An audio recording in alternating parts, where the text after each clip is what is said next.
Amen. When they took the ark and placed it in the tent with Dagon, I think it was the Philistines that did it, and they come back and Dagon was laid off. His hands were broken off. Amen. If he was a living God, he'd have got himself back up. Or maybe he wouldn't even been knocked over in the first place. If he was a living God. If a living God said, hey, this might not have been mine before I got you. But now that I'm here, this is my temple. Two gods can't be standing up in here. And so Dagon went down. And they came and they picked their God up. They set it back up. Next morning come he down again, and now his head is broke off. What you gonna do now? Huh? They figured out pretty quick, we need to get this, we need to get this ark back to them people.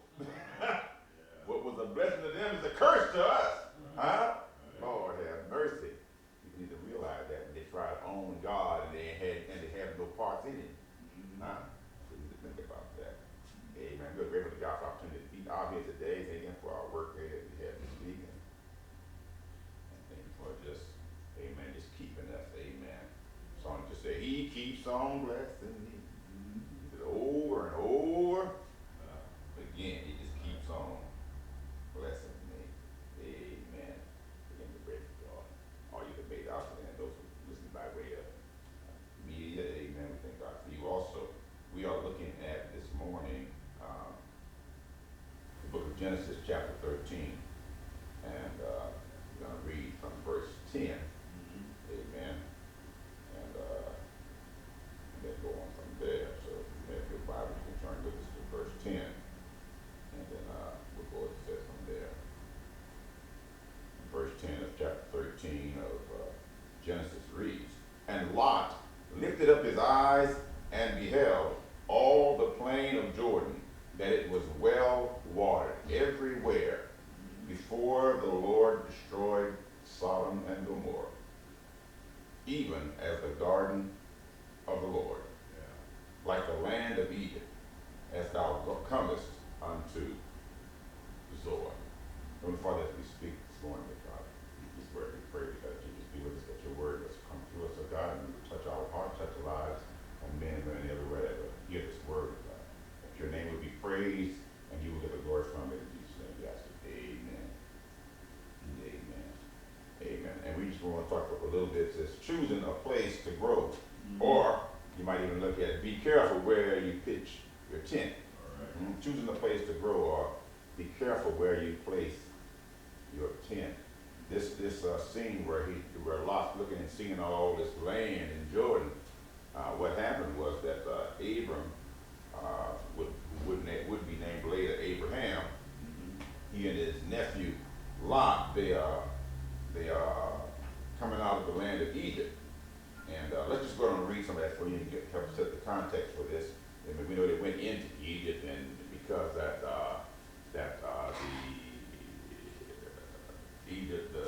they were being, God was not blessing them because, Abraham, when he went there, he told Sarah, don't say that I'm your husband. Because if you say I'm your husband, they're going to kill me. If you say I'm your brother, then maybe what they'll do is treat me good so that I can give you to them. But men don't give their wives.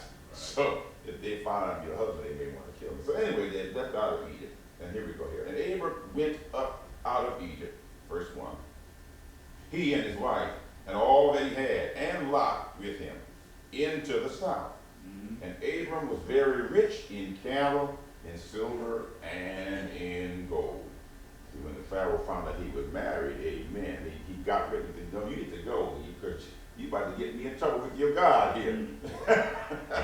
Having lied to me and all that. So anyway, then he went, verse 3, on his journeys from the south, even to Bethel, unto the place where his tent had been at the beginning, between Bethel and Hai, unto the place of the altar, which he had made there at the first. And there Abram called on the name of the Lord.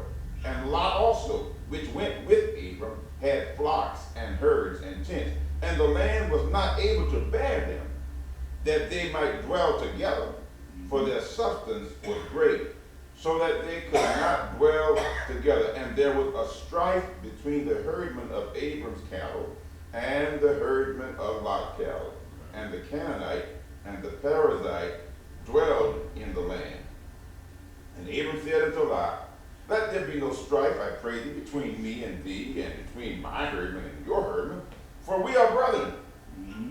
Is not the whole land before us, before you? Separate yourself, I pray thee, from me.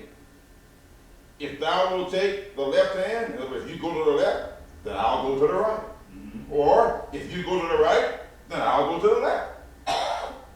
And Lot lifted up his eyes and beheld all the land of Jordan, which is our text verse, that it was well watered everywhere before the Lord destroyed Sodom and Gomorrah, even as the garden of the Lord, like the land of Egypt, as thou comest unto Zoar. Then Lot chose him all the plain of Jordan, and Lot journeyed east, and they separated themselves, the one from the other. And Abram dwelled in the land of Canaan, and Lot dwelled in the cities of the plain, and pitched his tent toward Sodom. Mm-hmm. And verse 13 says, but the men of Sodom were wicked, and sinned before the Lord exceedingly. Amen. Choosing a place to grow, or be careful where you pitch your tent. Amen. You know, when the problem occurred, and Abram being older and wiser, looking for a solution, and knowing that family was important, wanting to keep the family strong, he said, look, we just need to separate. Whatever way you choose to go, I'm going to go the other way. You go to the left, I'm going to the right. You go to the right, I'm going to the left. Why? So that there might be peace among us. Why should we have war between us or our herdmen? That is not even necessary. Look at all this land. And then Lot looked at what he thought was the better land. That's interesting, huh? Maybe it's better not to choose the best for yourself. Because when you choose the best for yourself, you choose less than that for whoever else it is. Mm-hmm. And really, the condition of the land does not determine how God will bless you. Right. The land is not where your blessing is, huh? Mm-hmm. God is where your blessing. Be careful where you pitch your tent. Right? You're looking through secular eyes, through worldly eyes, through carnal eyes, and you're trying to pull it all together so that you can have what's good. Only to find out later what happened to Sodom and Gomorrah, huh? After God sent all that down there, huh? You heard it said it was beautiful. What? Before the Lord destroyed Sodom and Gomorrah. When the angel came and was getting Lot and his family out of there, he said, I need to get you up out of this valley. Why? He wasn't just destroying the cities. Mm-hmm. That whole little area, he was wiping and cleaning, purging it. Choosing a place to grow. Be careful where you pitch your tent. Amen. I'm saying that, but I don't really mean that you need to give it a whole lot of thought about where you pitch your tent, but more so about where does God want me to be. Mm-hmm. Lot could have very easily had prayed about it and said to Abraham, you choose. I'm with you on your journey. Mm-hmm. You choose where you want to go, and I'll go the other way. Again, realize it's all about the blessing of the Lord in our life, not us setting the stage for us to be a blessing to ourselves. Mm-hmm. When you realize that the journey you're on and the blessing that you got along the way did not come because you were so smart, you were so wise, mm-hmm. but rather because God had provided time and circumstance to unfold so that you would be in a place to reap what others had sown. Lord have mercy. Amen. Abraham and Lot didn't cause that valley to look all lush and everything. And neither one of them knew what the future would hold. No. But Lot didn't even, from what we see here, at least according to the text, doesn't say he didn't, but it doesn't say he did. Mm-hmm. Give consideration to Abraham and his plight, his place in the whole thing. Abraham being who he was, realizing who God was, it didn't matter to him. My flock and herd over here, they can graze over here, they can graze over there. Why? Because wherever they graze, God's going to cause the grass to grow. The land doesn't bless my flock. God blesses my flock. God blesses the land where my flock is. Lord have mercy. Now some land he's already prepared. He got it all written and extended. And he says, go there. I've already done this there. It's already ready. Go there and get it. But then there's other times when he just bless you where you are. The scripture says, I'm blessed when I'm going in. I'm blessed when I'm going out. Huh? When I rise and when I lie down. Huh? Why? Because I'm in God. And when you're in God, you're blessed. Be careful where you pitch your tent. So what we need to do when we're thinking about those things and acquisition of property, all things, how can we be a blessing to the body? Even if this is going to bless me to do what? To bless somebody else. When our plans are selfish, they are limited, they are small. But when our plans go out to others, amen, they just take our life of them off, themselves off with it. God gets all up in there. Why? Because it is love that causes us to reach out to be a blessing to others. It's not us. We've never been that good. Look at any little kids you want. Just the other day, my little grandbaby pitched a fit because her parents said no about something. Literally just started screaming and bent over and hit the floor. And then caught with them. Their behavior is not going to work. It doesn't work with God either. Amen. I want to be your blessing. Yeah. Daddy would tell her, I'm going to be your blessing. I'm going to give you what I want you to have, when I want you to have it. And I'm going to do it for what's best for you, for what's good for you. Lord have mercy. A little candy is good every now and then. It's not a lot of candy on a little vegetable. It's a lot of vegetables in a little candy.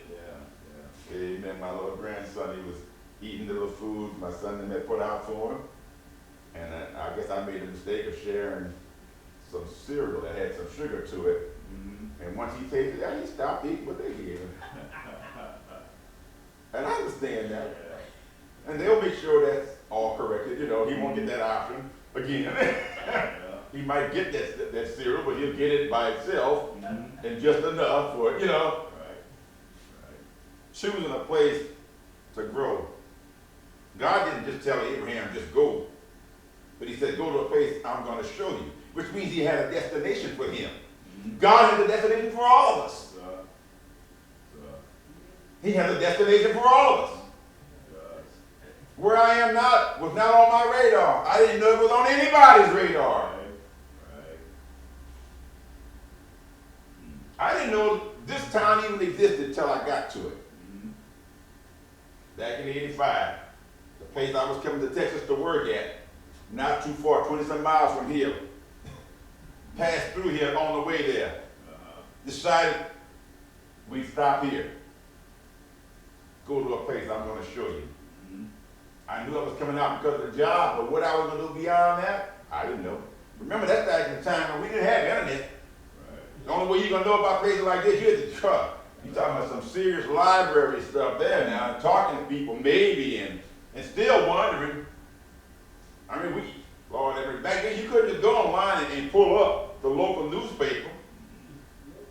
You couldn't get Street View on Google.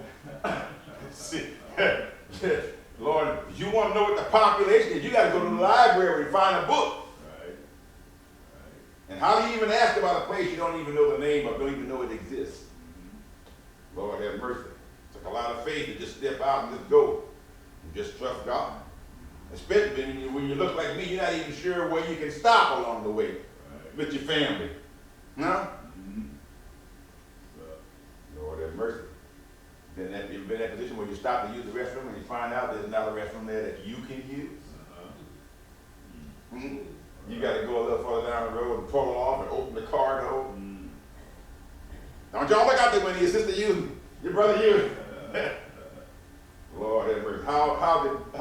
How belittling that is, huh? To be thought of like that. But God didn't see us like that. That just gives you a whole other perspective on now where you choose to put your tent or where you choose to go, huh? How about choosing with the world or choosing with God? Choosing a place to grow. Many of us choose God because there is safety in God. We can trust God. Lord have mercy. Time you go someplace, you don't know who you with. Looking at a movie the other night, the guy, his car pulled over after he left some little restaurant, and it stopped running. So he pulled over, him and his wife. And they're out in the middle of a desert, literally. I mean, miles and miles to the nearest anything, just sand and stuff. And so when the trucker pulls up to give him a hand, they said, "No, we'll be all right," said the husband. The wife said, "One of us needs to go." And the other said, "But we can't leave all the stuff." He says, they said, "Well, okay, well," she was involved in, go see, let her go. Turned out the guy that picked her up, it was all a plan. They messed with our car and pulled over. You can't trust people. That was their plan, for them to stop in the middle of nowhere. They come along, give a hand. He stayed, they take her, and then they find out how much money they got. They told them because they had a nice looking car, they figured they got money. And they did. But when you trust God, you ain't got to worry about all that foolishness, They start messing with you, God start messing with them. Lord have mercy. That's the kind of God we serve. In Lot's attempt to go along with what Abram was saying, he could have been, as I said earlier, he could have been a little more thoughtful concerning Abraham. How many times in my life somebody would say, "Well, you go ahead on do this, or another," and me being like, "Oh, you go ahead, you pick for it. It's okay. Yeah, you go ahead." Because one reason is, I know where my resources lie. I know where they lie. So, if I choose first, I don't know how you're going to feel. Abraham, he took the one out there going towards Sodom in the valley with all that grass and everything. Now, ain't no good places around here. I got to go way. Abraham said, "Look, you choose." Why? Because I know how I'm going to feel. I'm going to be all right. My trust is not in the land or in the cattle. It's in the Lord. When you look at resources from that standpoint and realize who they come from, and have a good realize you have a good relationship with Him, and He will not fail you. He will take care of you. He'll be there for you. Then where you pitch your tent isn't important. Looking at Israel now, we're looking at some of the videos online. They're talking about how they're now back in the Promised Land, and a lot of them in the land of Israel are Jewish people, and they have learned how to take the salt out of seawater. And so now 80%, I think he said, of the water they use, if I got that right, is water they take from the sea. Because it doesn't rain there. Like the time we were there, they said, "Oh, it's raining. That's odd. We don't get rain but maybe twice a year." And it just happened to be rain while y'all are here. Y'all are listening. And listen, the rain was a sprinkle. In other words, water was falling from the sky, so that was rain. But it is. But when you grow up in South Louisiana, you learn to buckle up good when the rain comes. It's a pouring. Amen. Choosing a place to grow needs to be more about choosing God than anything else. When you choose God, the rest of it's gonna fall in line with His will. That's the point, the takeaway point is that choosing God in all things. And you know what? This is a message can be preached almost every Sunday, because every Monday, Tuesday, Wednesday, Thursday, Friday, and Saturday, the enemy is trying to get us to do just the opposite. Well, he taught that lesson last week. I got it. So why are you crying about what you ain't got? Why are you struggling to get this and to get that? And why are you taking from your brother and from your sister? Why you want what they had? If you got it. When you got it, you can be at peace.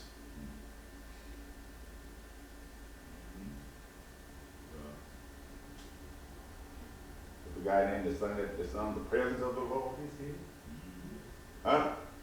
Wherever you are, he's in you. The presence of the Lord is there. David said, yea, though I walk.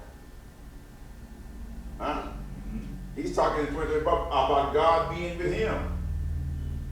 He doesn't look around to see where God is and go, he's got God in him, so where he goes, God is. Right. Who are we? We're in his will. We're his. We need to own that. Man, amen. If you're a child of the king, why are you walking around like you're a pauper? Why are you fearful about this? Why you got to take precautions for this and precautions for that? Why are you so afraid? Worst thing can happen is they mess with you and you go back home. You go be with daddy. What's wrong with that? Lord have mercy. Be careful where you pitch your tent. Be careful where you pitch your tent. And it's all about that mindset. That's what I see this in here so clear, the mindset. Not just of Abraham, but of Lot. Abraham was where he needed to be. That was what he's supposed to do, be generous and let the boy know that, hey, it's about God, it's about being in the will of God more than anything else. And the lesson Lot should have caught from that was, hey, Abraham, you go ahead. You do what you got to do. I'm with you. So I'm going to take the leftovers. Give me the leftovers. You eat first. Knowing that God is his source. Yeah. I appreciate the fact that Lot wanted to leave with Abraham because God didn't send Lot, apparently. I mean, not what's documented doesn't say that. I'm not saying he couldn't have talked to him in his heart, and you go with him too, blah, blah, blah. But we don't see anything where Abraham is pulling on anything that Lot's got, where Lot's a big support to him. Which is quite the opposite. Lot's stuff got taken, Abraham had to go again. So, Lot was there because he loved Abraham, no doubt. Abraham had him because it was a relative. He wanted to protect him, take care of him. That's good. They had a relationship. But always remember that the lesson that we learn is to trust in God and to rely on him and don't consider all that other stuff that's out there saying it's big, it's got you, it's, what am I going to do, all that kind of stuff. I remember when my wife and I were younger and we had our kids there and I was laid off. And we were 500 and some miles from where we grew up, family and all of that. But we never had to call home for somebody to help us with rent. And I'm not saying the rent got paid. We just never called, we never felt led to call, we never even talked about calling. At least I never talked about it. I know there was no calls made. And I remember the landlord, he took a liking to us. He just did. He took a liking to us. And it came time to work out the rent. He said, well, I got some land that was my sister-in-law's house that needs some work. I got some fences that need work that I can let you work off from this. I'm at the house, I'm out of work, can't find no work. Sure. I got dressed and I went out there. I ain't never cleaned the fence road before. That is not easy work. But God didn't say my life would be easy, did he? Right. But he did say he would make provision. And provision was made. And we went there, I went there, and I did the work. And then I owed him some more. And all, but God. Making a way out of no way. Unlikely source. Same guy, when we rented the house, he was single. I think his wife had passed. He was single. And he was retiring. And he found another lady, and he married her. Just after he married her, it hadn't been a month or so, I guess, they came by the house. And there was something about, he was talking to me about the rent or something. And she inserted a few words in there, which was not like his nature. He was very calm and reasonable, so to speak, willing to listen and blah, blah, blah. And she started saying stuff, almost, I think it was stuff like demanded the rent, blah, blah, blah, whatever, And he looked at her and shut her down right in front of us. And he said to her, I've been knowing them longer than I've been knowing you. This man said this to his wife. This man was not my race. This man was a white man. And my wife and I, we looked at each other. He's talking about, Lord have mercy. He's talking about God. This man didn't even, when we rented the house, the guy that was handling his property, he had several pieces of property. The guy that was handling his property is the one that set it up and got us into the house. And when that guy stopped doing it, he took over himself, and that's when we actually kind of met him. I'm telling you, God has got a way. We pitched our tent there not knowing down the road after we laid off, but God knew we would need a landlord. Lord have mercy. Ended up buying the property, and it's still in the family. Nobody but God. Nobody but God. And he'll do the same thing for you. He's not a respecter of person, but he gonna take care of. He's gonna take care of his. Oh yeah, he's gonna take care of his. Are you his? And if you are, act like he is. Don't be disrespecting him, consult him. It's a good thing when kids come to daddy or mom and say, Mama, we're thinking about doing this thing that's a big deal in our life. What do you think about it? What do you know? It's okay to ask. Why? You got all that wealth of information there on your team, and you know what? You're trying to prove you this or that. You go ahead. You can learn like they learn. But you go learn what they learn from them and not have to take that class. I remember my wife when she was in school, and she was out, and we had the kids and all that. She went back to school, college. And by the time she went back, it had been quite a few years. They were able to use some of her life experiences, jobs she had and things she did around the house as a housewife, as what they call CEUs, them continuing education units, I think they call them. And basically, you got credit for college courses because of your life experiences.